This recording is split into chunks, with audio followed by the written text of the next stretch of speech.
Well, hi everyone. Welcome to the RTI Speed Tips by Bob and Chad. Live from Bristol, Tennessee, we've got modified heat racer, car number 12, Justin O'Brien. Justin, tell us what it's like to win a heat race at Bristol Motor Speedway. It's a pretty big deal. Obviously, just the atmosphere around here and we're racing in a stadium. It's crazy. We wouldn't know if there's 150,000 people here or one person here. It still looks like it's full just because it's just all over. Everything looks the same down here in the infield. Awesome. So tell us about the racetrack and what the car feels, and does the car feel any different going down the straightaway or? Yeah, for sure. The track has a ton of grip, even if it looks slick. It has started to slick off a little more tonight. Now it's raining, so it's not good, but it's been better and started to slow up a little bit, but you're still going so fast here that it's crazy. When you go down the straightaway, your car is just almost dancing around in the air, and you really feel like you're going that fast. I mean, it's not like scary to do it, but once you stop and think about it, and then it kind of is actually. Yeah, I could only imagine. It's got to be a wonderful experience. I mean, that place just looks awesome. I know, watching the NASCAR guys on the regular weekly show or the regular yearly shows down there, it's pretty awesome. And I had the privilege of racing there in the K&N series with Brett Moffitt, and just quite the place. And the thing that I noticed about, of course, when we were down there with the pavement, was the tremendous amount of noise, how noisy it was in the infield, just because with the stadium environment, all that noise is kind of captured inside. And so I'm quite sure by the time feature time comes, when you get more cars on there, it'll probably be the same thing. So where do you start in the feature? Second row inside. Awesome. That's a pretty good starting spot. Yeah, so I'll take it. You don't have to tell me. That's a dumb question. I want to ask you what you're going to change on the car. Are you going to make any changes to the car? Nope. Fill it with fuel. Yeah, I know. Rocky had a sport mod customer, run hot laps today, and the guy had a pretty good time, and he called Rocky on what the changes he was going to say, and he says, I think I'd just go to the hot dog stand, make sure you got air in the tires. I'd probably just race the thing the way it is. Yep. Cool. Well, and I know you got anything you want to add, Chad, with Justin on here? I don't want to take any more of your time than we have to. You're welcome to stay on as long as you want to, Justin. Where's my questions? I don't see any yet. Okay. Anyway, you're welcome to stay on as long as you want to, but I know you've got a lot of things going on, so it's just a great thing to have you on. We'll get you on again later on a regular night. Yeah, we'll have to do that. We got some time here. I can stick around for a little bit. It's raining, so. Yeah, they haven't started racing, and they're just working the track, so it'll be a little bit. Yeah, it's pretty wild. Tell them about the air taking steer away and not being able to turn. And yeah, it's like in the late model world, for anybody that's been around that, it's hard to enter behind another late model because it takes air off the nose. And I've seen it in the modifieds even here that have tried to go into the corner directly, like underneath somebody's bumper, and they just push up behind them. There's just really? It's interesting. There's a lot of we're going fast. I've been to Vegas when Vegas is fast, and I ran a 500 gear or 504 gear, and that's a big track. And I've been to Batesville when Batesville's fast and ran more gear than that even.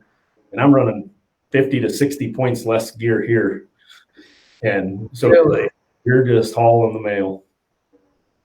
Wow. And people say Batesville's pretty damn fast.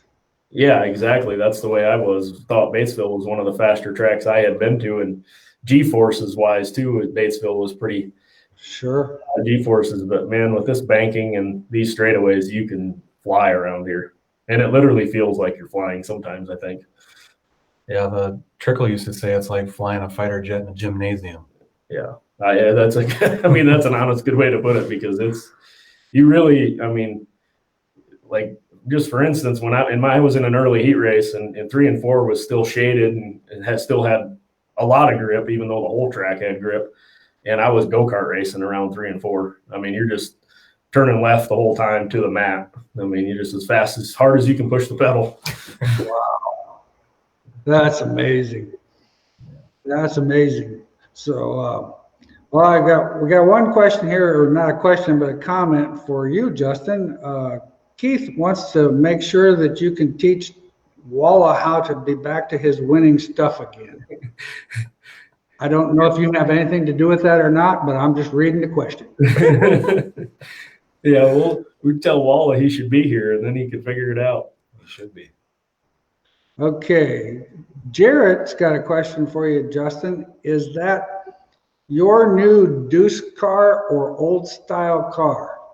It's the new Deuce car. New Deuce car. Well, heck, that's a new one to me. I didn't even know there was a new Deuce car. That'll be for another conversation. And Jeff says, yeah, and Up by the Wall was very cool. Did you make any major changes to your car prior to running Bristol? If so, did you do to help the car hold up at those speeds? What did you do to help the car hold up at the speeds? We basically stiffened the front springs, both sides. I'm trying to think here what else we did. We did that. We haven't touched anything from there since we came here like that. We did up the air pressures in all 4 tires, a couple 3 pounds. That seems to be a pretty common theme that a lot of people are doing that I've heard. And one funny thing is, I ain't afraid to say it. Some people probably get mad at me, but there's a lot of crate cars taking spoilers off. Oh, I can imagine. Yeah. Big old track's so fast and has so much grip, you don't need the spoiler. Yeah. So, I can imagine. I never thought about that. So are you running a crate motor? yeah, unfortunately, I'd rather run an open motor, but I ran out of time trying to get here. Gotcha. Well, you should have pulled some strings with those Stoa and said, make sure. Doug Smith wants to know, it looks good, boss. Keep it up. Yeah, we're going to try. Did you make major changes? We already talked about that one, didn't we? Yeah. So did you do a lot of reinforcing to the body and stuff? No, not really. I mean, we brace them up pretty good anyway anymore.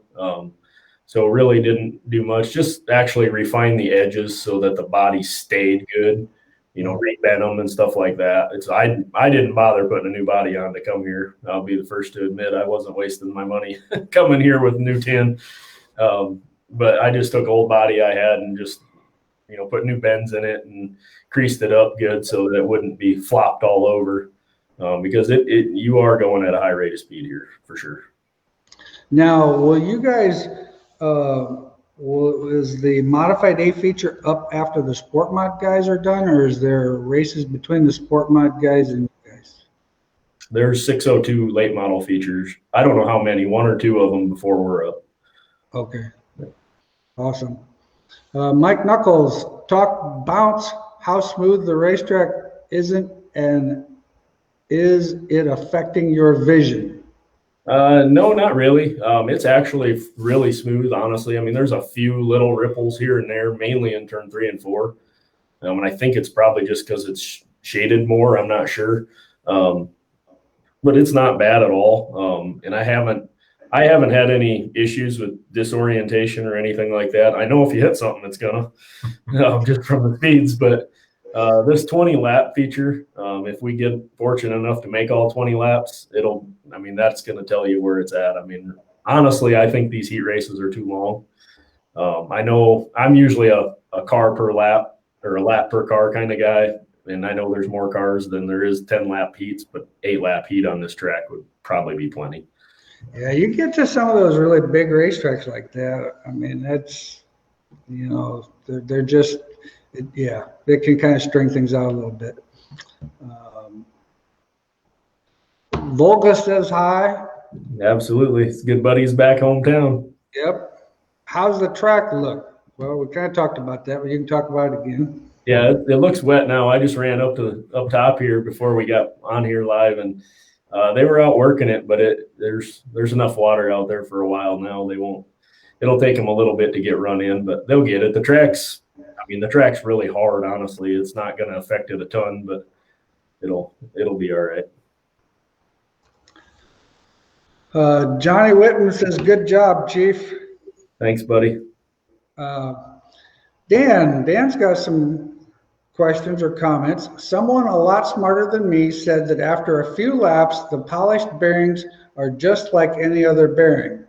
That being said, when you preload a pinion bearing after 1 or 2 nights, is it no longer preloaded? Also, when you set your bearing spacers after a couple of nights, the bearings are loose. So in both cases, the bearings do wear in. Opinions on that, Justin? I've had wheel bearings loosen up. I usually tend to just set them a little tighter to begin with. Honestly, one on a customer side, I don't want anybody getting a loose wheel bearing. I'd rather leave my own loose, but not a customer's loose. So I'm going to put them a little tighter initially anyway.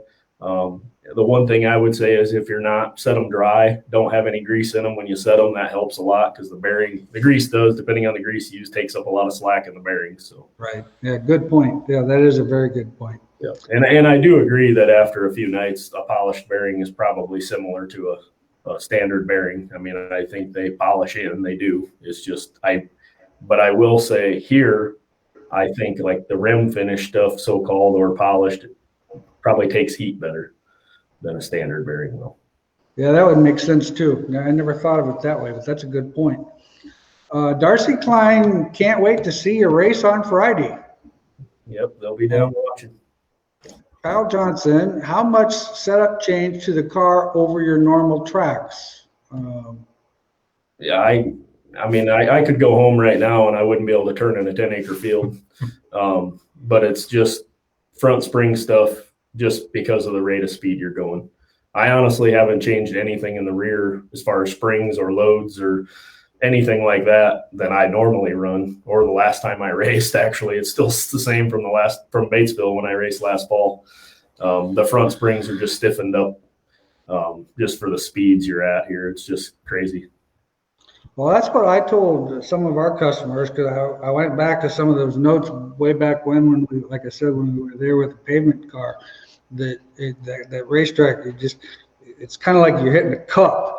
I mean, it's just so hard like that I didn't see the rear springs. I don't remember us ever changing any rear stuff, but I know we had to stiffen the front ends up and a little stiffer sway bar at that time. Are you going to the 12T pit party after you win the feature? Well, hell, Jared, that's a simple question. I can answer that one. Yeah, Franzen's smarter than that. Well, maybe he is, but everybody else knows the answer. I'm like, geez, that's kind of a no-brainer. Yeah, I mean, you can drink on Timmy and RJ. I mean, what? Yeah. Well, Garrett and I were talking about. Can you imagine the amount of parties in that place tonight? Last night was dead. Last night was dead. Everybody went to bed. Oh, really? Yeah, I think a lot of people are staying away from the track. They've got Airbnbs and stuff like that. So yeah, we're off in the hills. Yeah, a lot of people have. From what I've heard, they have almost an hour drive every night. Oh, really? Yeah, a lot of people are. So. Huh. Okay. Yeah. Johnny Spainhire said, hi, Justin. Mike Knuckles, how much rear stagger increase when you see after practice runs last night? I honestly didn't even check them because you don't even hardly hurt a tire. I had 2 brand new tires on for the first time I went out yesterday for practice, and they were about 5 lap sessions. And it don't matter if it's 5 or 20, you're wide open the whole time. And I ran those same 2 rear tires for both sessions, and I ran them again in the heat race. And the right rear, it wore the nubbins off and barely put a feather to it, barely. I mean, nothing I'm concerned with. Didn't hardly even open sipes up. The left rear actually feathered more than the right rear did, but didn't wear the tire. So it's weird. Huh.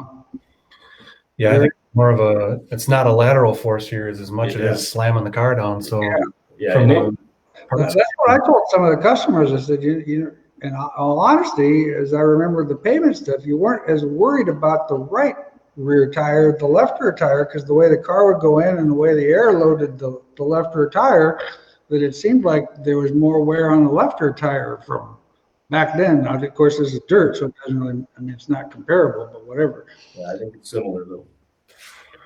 How much, watching from Florida, awesome job, Dustin, and Denise O'Brien. How was your tire after 10 laps? Well, you kind of actually just. Yeah, we kind of got to that in there. So awesome job, Dustin, Landon Briggs, Pat Fagan. Is it on rain delay now? Yep. Last time I was upstairs, it was still raining. So We're downstairs. We're in the media center. We're like 30 feet underground. It's crazy. You can't even hear anything that's going on out there. So. Mike Knuckles said the open late models are seeing the right rear tire grow 2 inches. Wow. Yeah, that right rear tire's growing 2 inches. Well, I won't comment on that. I mean, I'm surprised that that's the case, but I don't doubt it. But anyway, Blake Arndt wants, get Gavin on there instead of Justin's mug. yeah, tell him to get working on his car. Yeah, I mean, Gavin's got to be working on his stuff, man. I mean, come on. Kyle, hey, you sound like you're in a bunker, Chad. Well, yeah, they're actually in a basement. The media center is in the middle of the infield in the basement, right? Yeah. Well, it's not the middle of it. It's off to the west end. Yeah, this probably is the storm shelter, I would say. Yeah. You're welcome, Pat. Anytime we can help you out, old buddy. You should be here. If you got any questions, tell us what's new and exciting at Wehrs Machine. I mean, we missed that part today. Yeah, we're just excited to be here. This is quite an event, man. Just coming down for this. This is my first time inside today since 1991 when I was here with my dad for the Cup race. So at that time, it sat 40,000 people. It was, you walk in here, and I put it up against the first time I walked into Lambeau Field. I mean, it's unbelievable. The atmosphere is just crazy, and to have short track racers from all over the country get the opportunity to come here, and us as a manufacturer get to come here and support our team it's pretty cool. I mean, you got to give Barry props for going, and Mike for going out on a limb and giving it a shot. You know, I think he's got more criticism than anybody in the world, but it's pretty neat to be able to come to Bristol and run here. And, you know, he won a heat race here. So it's crazy. And everybody says the same thing. It's just unbelievable to be here, you know, on the stage that we're on. So. Well, I mean, it's got to be, because like when Chad called me earlier and asked about you coming on and you won the heat race, I'm like, well, hell yeah, because that's something that you can never take that away. It's like winning a Super National or something almost. I mean, it's just a huge event. Chad, how much stiffer spring do you run if you are running the new OD drop cup? I realigned my jack bolt to the right in the right front and added the new OD cup, and it feels I need 75 to 100 pounds more stiffer right front spring. Any other feelings the same? Well, probably not a fair shake for Justin. You know, I think this is your first time with the OD Cup here, right? Yeah. But then you came to a racetrack where you had to increase rate automatically. So we've had a couple guys run a normal racetrack with stock car and modifieds with the Bearing Cup. And Bob, you did all the testing on it last year, and we've had guys put 25 and 50 pounds in, and I don't know what you had for a difference there, Bob. But I think we increased it 25 pounds, but where I actually am seeing the difference that these people aren't thinking about, and I'm not taking anything away from the OD Cup, but once you align that jack bolt in the spring so that spring's sitting in that whole thing correctly, that's where your actual experiment or your actual change is, because there's no spring mine now anymore. Everything is running, the spring is running at an angle like it's supposed to, and then that cup is keeping it all aligned. So I think the cup adds to it, but I also think the location of the spring being corrected makes the car feel like it needs more spring, and I'm quite sure it's gonna. I mean, like I said, we ended up upping about 25 pounds, and I was against that at first because I couldn't believe that it would make that much difference, but I mean, it proved it. I mean, we had to. So anyway, I don't know if I would say, I don't know if you need to go 75 pounds.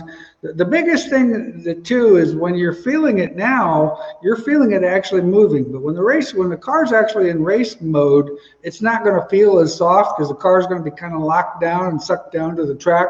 So I think 25 pounds, I wouldn't adjust 75 pounds. That's way too much.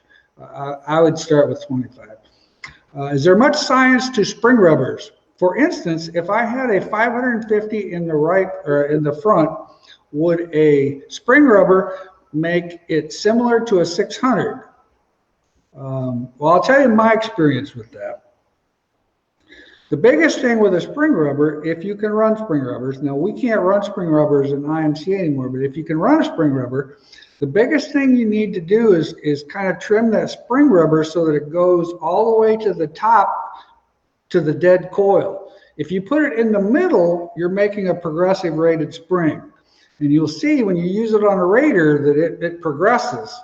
If you put it all the way to one end, it makes the spring stiffer. So a spring rubber, depending on how stiff the spring rubber is, from my experiences, the spring rubbers that we used to use added about 25 pounds to the stiffness of the spring. So if you had a 550 and you put it all the way to the dead end of the coil, it's going to probably be about 575 pounds if you put it on a Raider. What's your opinion, Justin?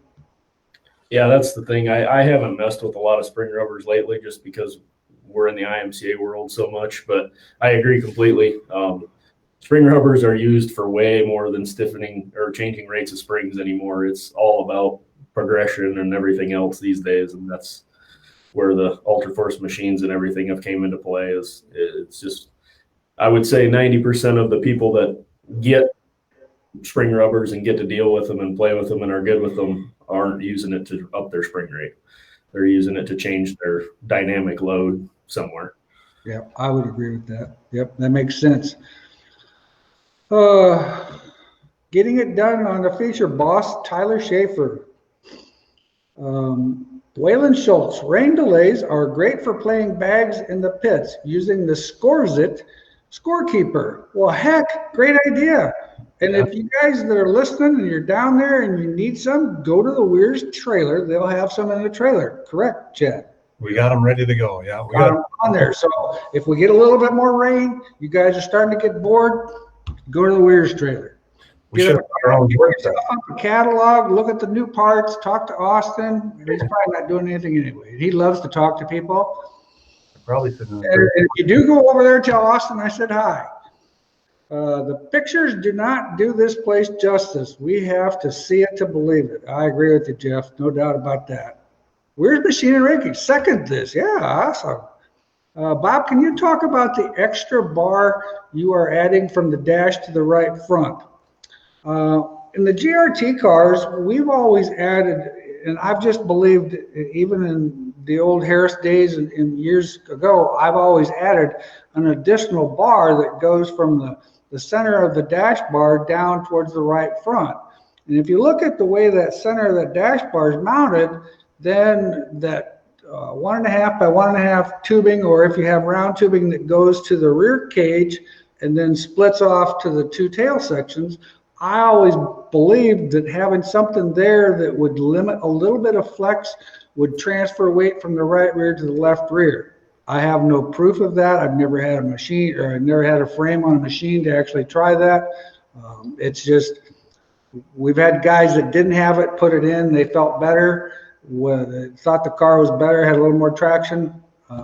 So that's kind of my opinion. What's your opinion, Justin, on that? You don't have one of the, you've got, your bars are more, you've got two bars in the top keeping the whole front end square. Yeah, we don't run, I know what bar you're talking about. We don't run it. But yeah, I mean, I agree with you. That's the principle of it. I would agree it's the same principle, but I have no proof either. Yeah. So. XL 2020 GRT modified. What is the ideal location for the left rear shock on the Wehrs bird cage from the bottom of the axle? I'm currently running 5-inch. I think 5 inch would be perfectly fine as long as you've got enough. I mean, the biggest thing on that is you're changing a little bit of the indexing into the shock. You're quickening that up. I think we actually put the cars out of here standard as a 6-inch bracket, but what's your opinion on that, Chad? Yeah, most of the cars are at a 6 or a 7-inch drop, but it's just going to speed it up so the car will transition into the corner faster, I would say. And just to add, they're talking from the center of the axle tube down. I think he said bottom of the axle. So you'd have to add 1.5 inches. So he's at, if that's right, he says 5, he'd be at 6.5. So he's basically right in the middle. So. Yeah, okay, sure. Makes sense.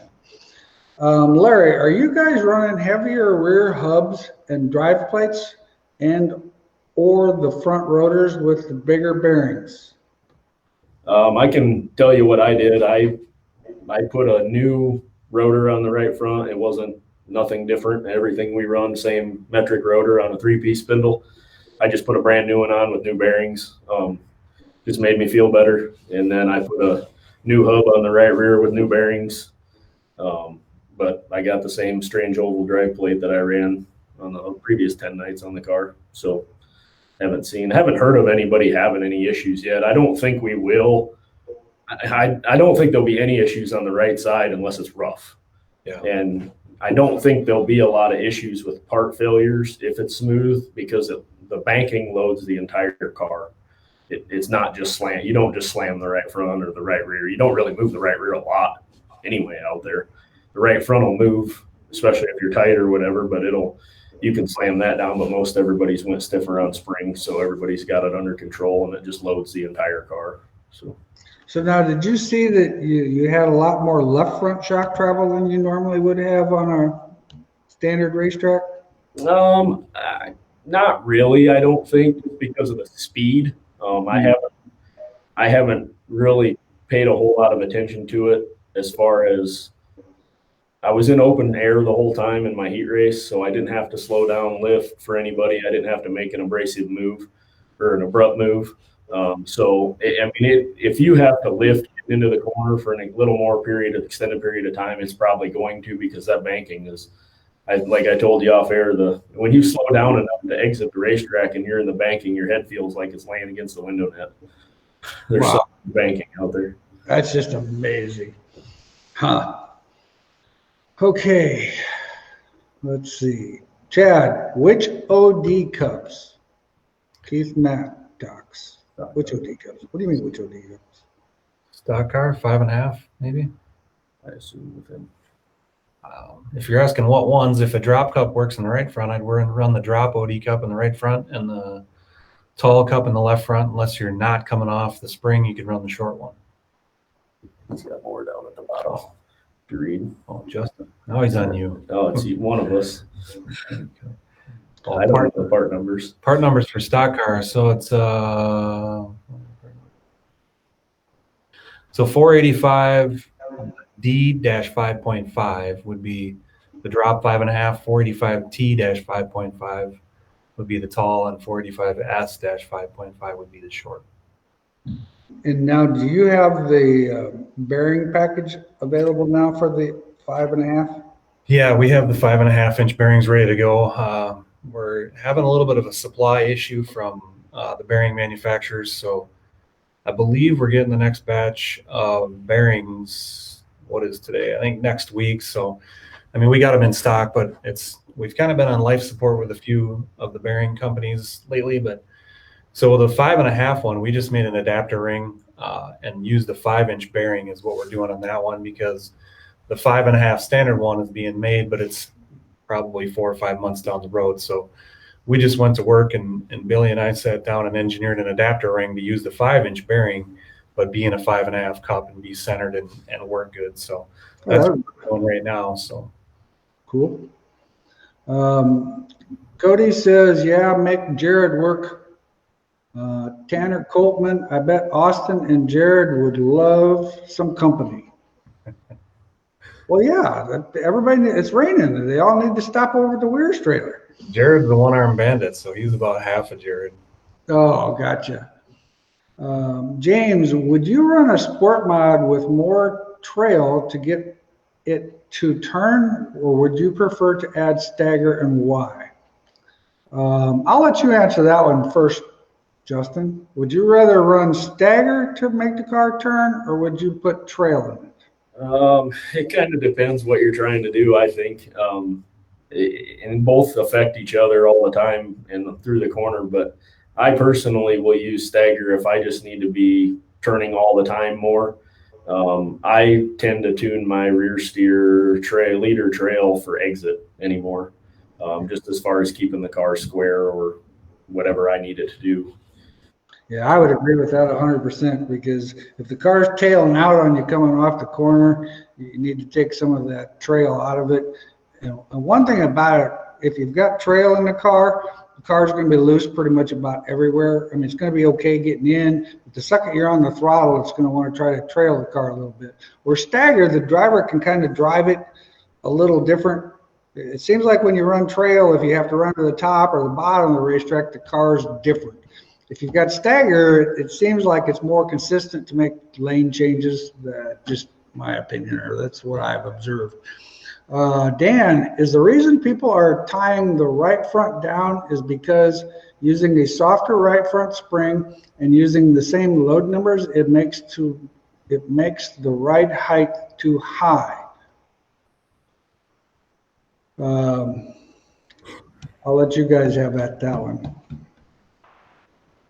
So I assume they're talking about running on softer spring and getting the ride height high to get the left rear down so you can run more spoilers, is what I assume there. But and that would be the reason why you would want to do that, and the thing is tying it down, now depending on where you're actually racing and what sanctioning body, some of these sanctioning bodies are getting pretty, they're not wanting to have a lot of load on that right front spring. They want to be able to take the shock off without any load on there. Where with the softer springs, it was working better when you could put a little bit load against the shock. So yeah, that's kind of what my opinion would be. How can I get a copy of the spring height table Chad has shown in regards to using drop cups? Also, do you guys suggest an outside grab cup on the right rear of a sport mod? Oh, by all means on the right rear of a sport mod. I'd actually rather have one on the right rear. If I could only have one spring cup, Audi cup on a car, it would be on the right rear of a sport mod. I think the right rear is the one that needs that the most. The right side's definitely for sure. If you want that print, you just send us an email and request the spring table prints, and Billy will gladly email them to you. Awesome. Chad or Justin, which spring OD cup part numbers are? We answered that. Okay. Yeah. How may we keep a 3-link car from getting up on the chain? Left rear is in front on the slider. Slider goes in and out. Okay. Right rear on top, about 28 degrees. Left rear bar angle. Easy up left rear shock. Just looking for other possible issues. What may keep it up from getting up? What's your guys' opinion on that one?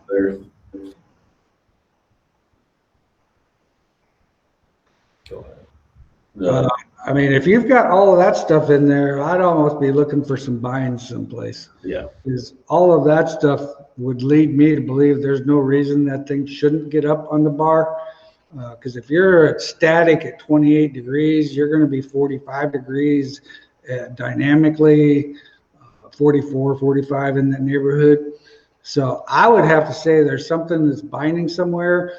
And don't forget to check we've had some guys that have had some rod end bearings that go bad on the third link, and that can affect things. And even on the right rear, there might be something that's goofy on the right rear that will affect the left rear getting up. So, I'd be pulling every piece of rear suspension out of there and checking anything I could to see if there's any bind.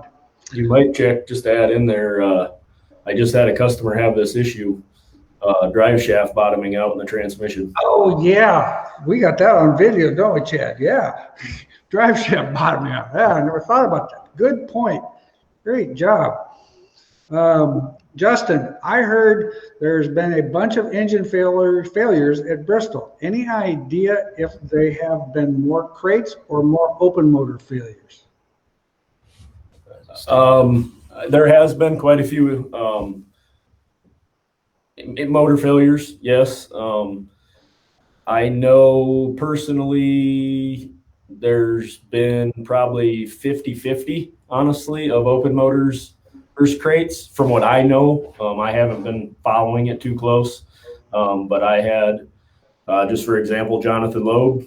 He blew up an open motor in 2 laps of practice yesterday, and it scattered it through the oil pan. I mean, it's not a knock against an engine builder. This place is wicked, and one little failure of who knows what just takes it out. I mean, and then we get these crate motors. I heard through the grapevine, I just overheard some people talking that one guy broke 2 604s already. One guy in both practice sessions, he broke one. I don't know if that's true. I just heard that. I know another 602 in a sport mod broke. I believe, not to name names, but I believe Kyle Brown hurt a crate motor last night. I seen he won his heat tonight, so that's good. I don't know how bad it was. It didn't seem too bad, but I seen him in the infield last night when we were practicing, and he said he hurt one. So it's hard on things here, that's for sure. You're just, everybody that's probably watching, or a lot of people, have raced on a quarter or 3/8 mile track and been wide open all the way around it for maybe even a heat race of 8 laps and thought that was the coolest thing in the world. Well, we're running 10 laps on a track that's probably twice as big as most people that typically race on, and you're wide open for 10 laps. And it's on a crate motor, like for me anyway. I think just lifting, I was on the chip. I don't think it matters what gear you run here. I mean, it does, but I don't think it matters. You're going to hit the chip. You're just going so fast and going to gain so much speed. You're going to hit the chip. And so I think I felt like I was on the chip for half the straightaway, and I just lifted on corner entry. I probably could have went in there wide open, but I just thought, not going any faster with the motor on the chip, so I might as well just lift and let it breathe a little bit. Well, I think that's the key. I remember when we used to run the Harris Clash at Knoxville, people would break motors at the end of that straightaway. It's just, people just don't understand. The poor little engine doesn't have a chance to breathe on something that fast. They just put it up on the screen that the races are postponed till Tuesday at 2 p.m. Perfect. I guess we'll be here a while. Yeah. Okay. Andy, UMP modified plus 1 right front lower control arm. Are they available yet at Wehrs? Is a plus 1 control arm available? We're working on it. It wasn't as easy of a change as we thought. We thought we could use the same CNC bent laser tubes as a standard, but we're definitely going to have to change them. So we're redesigning them tubes right now and changing the fixtures. So hopefully in the next month. Awesome. So when a track slicks off, how much and what effect does it give a modified when you take the right rear load out of the spring? You can get a bunch of different opinions on that one, I think. It makes sense in my mind that if you added load, you're going to add more grip to the right rear tire, but I've done it personally and taken load out of the right rear, and I got more grip. So, I think I like to think about it old schools. If I'm putting load in it, I'm adding ride height. And if I'm taking load out, I'm taking ride height out. Yeah. So. I would agree with that one, no doubt. What's a good starting point for chain drop length on the left rear? Well, actually, that's a situation where you almost need to talk to the chassis manufacturer on how he wants you to measure that. That would be my recommendation. But what would your suggestion be on how to answer that question? I agree 100%. Everybody's, as you know, everybody's bar angles are different, or where there's, what chassis builder wants them here, there, we probably all end up similar at the end, but if you start with 10 more degrees statically than I do, we probably shouldn't run as much chain. So I think you definitely, I mean, if you want a number, 4 inches, I think it's a good number for most everybody. I don't care what brand of car it is, but definitely your chassis builder should get you in the right direction.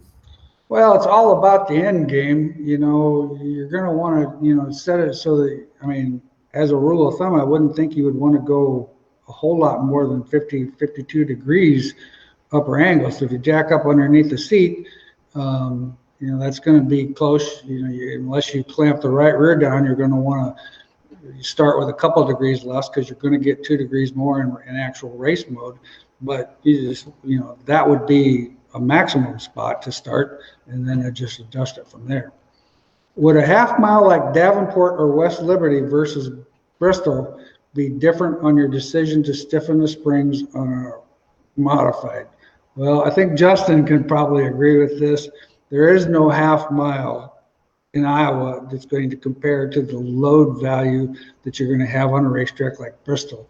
The way that racetrack is built, and the thing with, like, say, Davenport and West Liberty, you're going to still get a lot more right side load than you will, even if the racetrack would need to be banked more on those smaller racetracks or those less banked racetracks. What's your opinion, Justin? Definitely. Davenport and West Liberty are both flat tracks, probably some of the flattest ones. I haven't been to Davenport's half mile too much, but I've been to Liberty a couple times, and they're definitely flat. And you're going to have more right side load there because of a flat track. But I don't even know if I'd call it more load. You're just going to have more body roll because the banking. But if you're comparing it to Bristol, there is nothing you can ever compare to Bristol. I mean, maybe some of these Tennessee guys can in the late models because of Tazewell and Bulls Gap and Volunteer Speedway and all them places are super banked like this, but they're not as big as this track. But the one thing that's crazy is when the track is not black, when it's fresh here at Bristol, you don't even turn left into the corner. The banking turns you. It's weird. Like you fight the steering wheel to the right to stay on the racetrack. And if anybody's been watching this whole broadcast on Race XR of the Bristol races, the practices, they put moguls down on the apron tonight because the banking forces the car down the track, and not every car, but a lot of cars were ending up racing on the apron and not up on the racetrack. So they put moguls down there and painted the humps of the dirt white so that you can see them. And it's helped. It's made the racetrack way better as far as the racing. But there's no comparison to what this place is like. It's amazing. I mean, I'm not going to say the racing's good, bad, or otherwise because that'll be yet to be determined. But it's just as far as what this track can do to your car, there's nothing to compare it to in my eyes. Not for me that I've ever been on. I don't think there's any place that I can even think of. I mean, I-70, when that was pavement or dirt, that would be a good one. Yep. But still, in comparison, there's until you've been to Bristol, it's unexplainable until you actually see it. One thing to add to like the banking deal, this is kind of off subject, but I see Chris is talking about the motor failures with the AccuSumps and stuff, and it just made me think of it.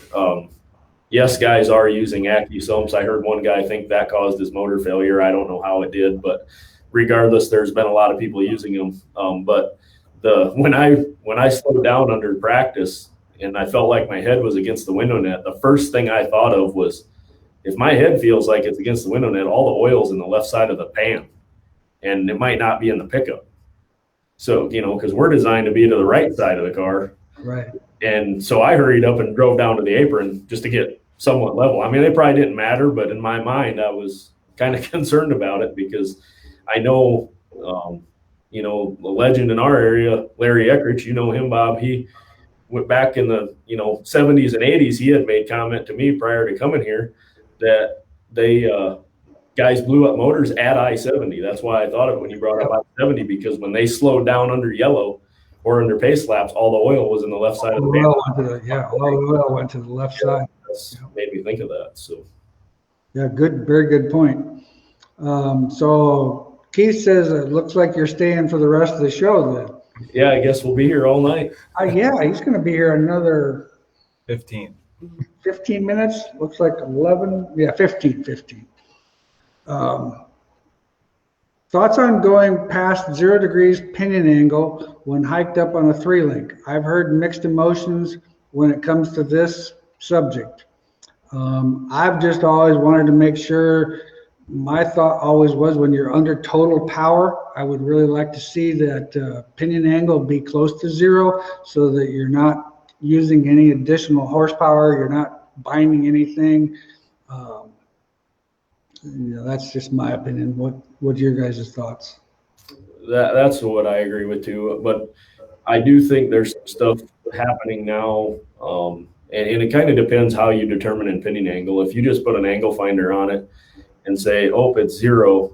Well, if you're at full drop on your left rear up against the chain and you're at 0 degrees, your drive shaft still has angle in it. You're still not binding the U-joint, but you're still using the U-joint. Right. And I'm bringing this up because crate racing, and you talk to all these East Coasters have crate raced for years compared to what us Midwesterners have, especially late model stuff. And they're all about eliminating drive shaft angle now and all that. So to go above 0, if you're considering 0 being an angle finder on there, on your quick change or 9-inch or whatever, that's fine. But I know there's guys with these pull down rigs and stuff that are actually lining their drive line up at full drop. So in that case, I don't see how you'd have to be above 0, so to speak.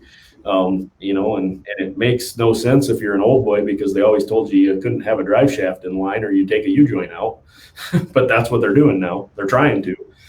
So that's interesting. So Chad, how much, and Chris, we actually answered your question here. Justin just talked about that. Chad, how different is Bristol since the last time you were here? Or were you here there with your dad and besides the dirt? Well, it's unbelievable. I was here in 1991 and the place sat 40,000 people. I mean, there's 40,000 people on the front straightaway now. It's just unbelievable. Like you walk in it, they call it a coliseum. So it's the last great coliseum. 6th largest seating capacity in the world, I think, or something they said when we were walking down here. So it's just unbelievable, man. The vibe you get. I was coming underneath the first time in the tunnel, and I'm sure you felt it too. But man, I had chill bumps walking in this place. Yeah, you should try driving a car down in here the first time. I kind of purposely did it, but when I got here, late Saturday night, I didn't practice Saturday. I practiced Sunday, and I never came up to the track and watched until it was my turn to drive the car down in there. And I kind of did it purposely just to get that feeling because I've been here too. I've been here for a cup race 3 times. Fortunate enough, knew the right people. I got to come to the pits, the infield for a cup race or for a bush race actually, back when it was the Bush series. And it was, lack of a better term, it was cool as hell then. Yeah. But to be able to drive down in there, when you pop up and go down on the track, it's like you couldn't see anything but grandstands for a minute, and then all of a sudden you just fall down onto the racetrack. And it's like, whoa, this is steep. It's kind of like a roller coaster. Yeah, it's like I don't even know if I could stop in the middle of the track if I wanted to. I mean, it's obviously not that bad, but that's the feeling you get. It's unfortunate that not everybody could be here, and I know people chose not to come for various reasons, and that's cool. I was lucky enough to be able to be here, been lucky enough to win a heat race now, and it's just win, lose, or draw. We're all going to lose money here. It's just the way it is, but it's really cool. I'll be straight up honest. I'm kind of over that part of it now because I've been down in here into the infield. I've drove the car down here, been on the track. But, man, if I could stand in victory lane at Bristol Motor Speedway, it'd be pretty bad. That would be awesome. Yeah. So, I can talk a big talk now about how I'm over that, but I don't care who you are. If you end up in victory lane, they should have at least a plaque or trophies for victory lane there. Yeah, I would think. No doubt. No doubt. Yeah, it's kind of to the point where the check's immaterial at this point. Right. Yeah. Big ass trophy that says Bristol Motor Speedway on it. Exactly. And I want to throw in too, just like for people relating like to that question with Chad about how it's different is a lot of people have been to a football game, an NFL football game, or a college football game. A lot of college stadiums are bigger than NFL stadiums now. And like the Big House at Michigan holds 110,000 people. It's like, I think it's the largest football stadium, I believe. That's a football stadium. And this place holds, I don't know, I've heard 140 to 180,000 people. I mean, it's massive. You could probably fit 4 football fields in here. Yeah. In the infield. It's pretty sweet. I mean, it's big. No doubt about that. Well, one thing I wanted to comment on, of course, we finally got through with all the schools. And for those of you who might not have been able to attend any of the RTI schools, they're still available on IMCA TV. You can still sign up there and get the full school for a full year. March 29th is going to be our next show, Chad.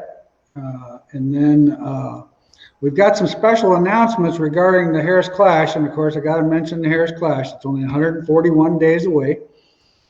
Kind of like Larry Mack on NASCAR's TV show. 141. Tomorrow will be only 140. But we got a new thing coming up. This is the 30th year. So we're going to do a lot of things related to 30s. So stay tuned for a huge announcement on one of the things we're going to be doing. I was hoping I could release the information today, but we're one confirmation of being able to do that. I should have that tomorrow.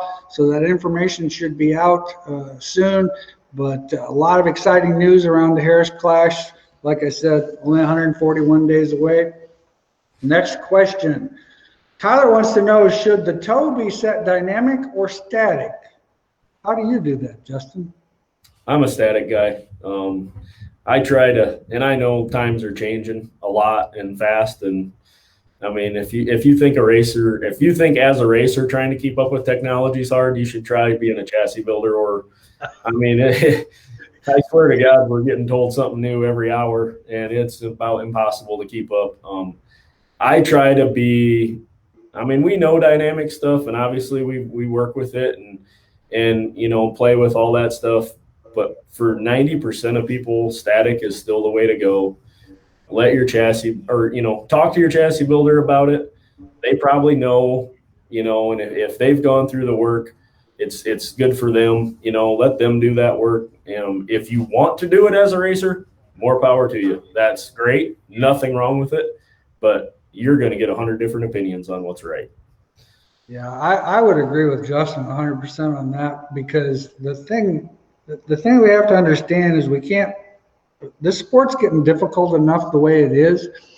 And like Justin just said, just being on this side of the industry, I bet you there's 3 things per day I hear about something new or something's going on, or have you seen this, or have you talked to this about this? Heck, Wehrs had a new load stick machine that I didn't even know nothing about. And of course, 2 weeks ago, I had to hear about that on the Bob and Chad show again. Don't worry, I don't know about it either. You didn't? All right. Well, I don't feel so bad then. Anyway, point being is we got to make this stuff simple for the guys to understand. And the chassis builders, more than likely, he's went through all the dynamic side of that thing because they built the car, so they know what they're doing. So if they tell you they want 3/8 of an inch static, don't question it. Do what they're telling you to do, because they spent the time, they spent the money, they spent the effort, and they've got this all figured out. So, like Justin said, if you want to do it, the problem is if you did it, I don't know if I could tell you, I wouldn't know what number to give you. I can give you my opinion. Yeah, I mean, so what? Everybody's got an opinion. Steve Knight, Bristol has very banked straightaways also. Most Iowa dirt tracks are mainly flat. This adds considerable load. Yeah, Steve, you're 100% right on that. People don't understand it. Bristol's straightaway has more bank in it than a lot of the actual racetracks that we race on a weekly basis. Yeah. So it's definitely. Yeah. The transition from straightaway here to corner is what gets you. That's where the big load comes at. John says, does the Wehrs make a drop cup 5-inch OD alignment cup? Yeah, They definitely do. You bet. Go online to their website. Ryan actually put the part number and everything on there for you, so you've got it. What's your opinion of a stiffer right rear on an IMCA A mod? I think it kind of depends on the rest of the story, but what? Yeah, I mean, anymore, I'm sure even here, you'll have guys from a 200 to a 350 probably in the right rear, and it all depends on the load number, ride height number. Everybody is so far over the map right now. It goes back to what we just said a little bit ago. It's trying to keep up with it all is impossible these days. And I mean, I'm just going to throw it out. A 225 is probably the most common anymore. Yeah, I would say so. That's the number that I hear. Shaw guys and Jeff Taylor and everybody else, and everybody seems to be right around there. But I know there's guys in the 300 range too. And it's just where you're trying to end up, and it's a package deal anymore. Okay, let's see here. Great job, Bob and Chad. Thanks for the great show from Bristol. John talks about he's 30 years old and he expects trick mod light shocks. Get Bobby on that. I'll pass that word on to him. I actually am not going to see him probably tomorrow because he's going to be playing daddy at home and helping mom and doing some things at home and taking a little bit of time off. When I did walk by his shock shelf today, I thought to myself, oh boy. And like I told him, don't worry about it. You'll have to understand. You're not going to tag back in? Well, I'm actually thinking about going in there tomorrow. I could probably get 3 or 4 done in a day. I mean, I'm pretty sure I could. I mean, it might take a little while, but I feel stupid about this. I went to dyno some shocks for a guy today, and I pulled up the screen on the shock dyno, and I'm like, it's been a couple of years since I've run this machine. Now, what's the button you push? Oh, yeah, the one that's got the shock going up and down for us dummies to figure this out. Got it. But there for a minute, I was starting to panic. I'm like, oh, my God. But anyway, Justin, do you set the toe out, or the toe, setting the right front tie rod to use specific length and then adjusting the left? I've seen some cars running some extreme toe numbers. Do you guys adjust bump steer setting to match these toe numbers? That's a lot in one question there. Yeah, I mean, you can. That goes right back to you're going to get a different opinion from everybody. I mean, I know people not with my stuff, but just in other people in the industry that one guy thinks you shouldn't run bump steer, and the next guy thinks you should run bump steer. And so, as a general rule of thumb, I mean, I'll tell you, yes, we set a right front tie rod length. It's kind of, there's a lot of reasons to it, but the main reason is because we run all these bent tie rods, and they're not the easiest thing to adjust on a race car. So we set that length, and you can have all your spares set in the trailer that length, and you don't ever worry about it. It's easy to adjust the left side. Yeah. But the bump steer deal, you can go on for days and argue for days about what's right or wrong on that deal. We're not asphalt. So asphalt, I think it's pretty clear cut that you're going to minimize your bump and do all that. But I mean, just to be generic, because it is a general question of how to do it, you could run 0 bump, say, and a ton of toe out, or you could run a lot of bump and a little toe out, and you can end up at the same result. So yeah, your end result's going to be the same. And I know guys 10 years ago that did that, and so who knows? I mean, it's once again, I probably would recommend asking your chassis manufacturer, because he probably has a legitimate reason why he's done something the way he did. And to save yourself and him some headaches, just follow his advice. Brian, Bob, do you have anybody on that new Swift tight coil rear spring? No, I do not. I'm quite sure Justin probably has a little more information about that, because I know some of his customers run that tight, or have run that tight spring. I know what Kelly Shyrock told me. He likes it in his stock car, but he's not a super fan of it, and he's modified, and that's all the information I have. Yeah, same deal. The customers that I have that do run it or have tried it, The ones that like it are going to be a stock car or a 2-link car. The 4-link guys that I haven't cared for it. Well, that was what Kelly's comment was when I asked him about it. Cade, hi Cade, how you doing?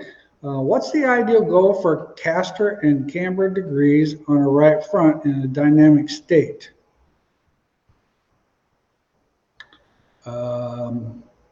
Well, I mean, you're going to want that's a great question. You're going to want to have a little bit of camber left in the right front because you don't want the right front rolling over. But the idea is when the car's in dynamic state, getting the full maximum out of your tire. But you have to factor in, if you're setting this and you're checking this on your cement floor, it's going to be a little different. The impact that it's going to have on that right front tire as compared to when you're racing it. So I couldn't tell you what degree.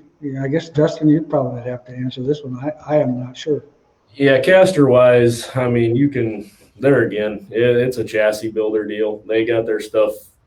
I mean, I know chassis gain or caster gains, caster loss, zero caster, that's all over the map, whatever your chassis builder has built in. And some chassis have adjustments built in for that. One thing I was going to mention on the camber gain stuff is, the trend these days is to run a bunch of right front camber. And a lot of that has to do with the cars rolling over more. You lose camber when you do that. Your left rear hikes up more, you lose camber. And people want to check tire temps of their, 3 places on the tire or whatnot on your right front. Well, this is my opinion, but in a go-kart years ago, 20 years ago, 25 years ago when I raced go-karts, a guy told me that, well, your right front, I said your right front should be even all the way across for heat. And he says, why? You don't race in the middle of the corner, but twice each lap. That's when your tire needs to be on the track. Down the straightaway, the inside of the tire is going to heat up. So your inside of your tire should always be hotter, is what he told me. And then ever since then, it just kind of made sense to me to be like that, It does. So I will say too, one thing I forgot with this Bristol deal, since we're here, I took camber out of the right front tire because you don't need it with banking. With this much banking. So it's just something else to think about when you go to different places like that. Good point. Good old hi, Dad. Hi, guys. Miss ya. Yeah. He'll be home soon. Not probably soon enough, but he'll be home soon. Todd, thanks for the info. Appreciate that, Todd. Jolene, seconds per lap, mile per hour. Yep, I can't disagree with that 100%. All right, guys. Well, big thank you to Justin. I sure appreciate that you could come on, and especially an ideal night to have you on after winning a heat race at Bristol Motor Speedway. That's just a over-exciting, awesome thing. Now I can actually say I know somebody that won a heat race at Bristol Motor Speedway. Jeez, what a deal. All right, so you're going to be saving autographs for the next time we see you, okay? Yep. Justin? All Yep. right. Sounds good. All right, sounds good. Well, thanks a lot, guys. I appreciate it. Thank you, customers. We appreciate your business, and thanks for watching this show. Have a good night. Thanks, guys.